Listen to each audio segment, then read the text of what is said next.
NBC5 Responds and Consumer Reports just released a follow-up to last year's investigation into infant formulas. They tested everything from liquid, ready-to-go feed to organic goat milk formulas. They tested for heavy metals and other contaminants. And our partners at Consumer Reports found some concerning results, as well as plenty of good choices.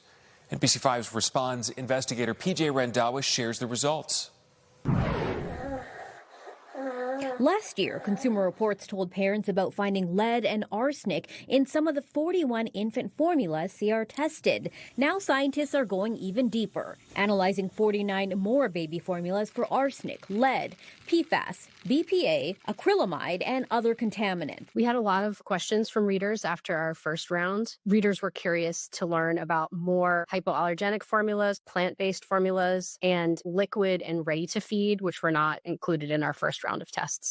In CR's tests, nearly half of the infant formulas had very low or non-detectable levels of contaminant. Overall, about a third of liquid formulas and more than half of powdered formulas earned top choice ratings for very low or undetectable levels of contaminants.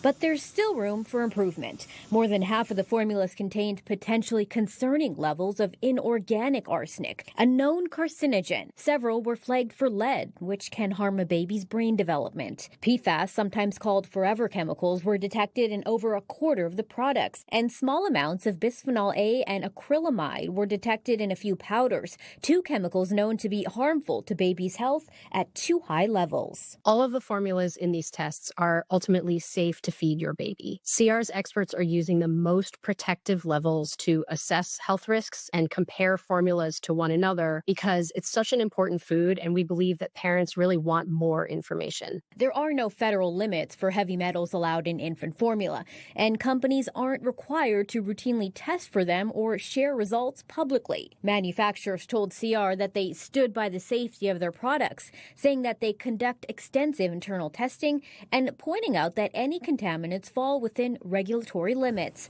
Bottom line for concerned parents, have an open conversation with your pediatrician or a trusted healthcare provider. PJ Randhawa, NBC5 Responds.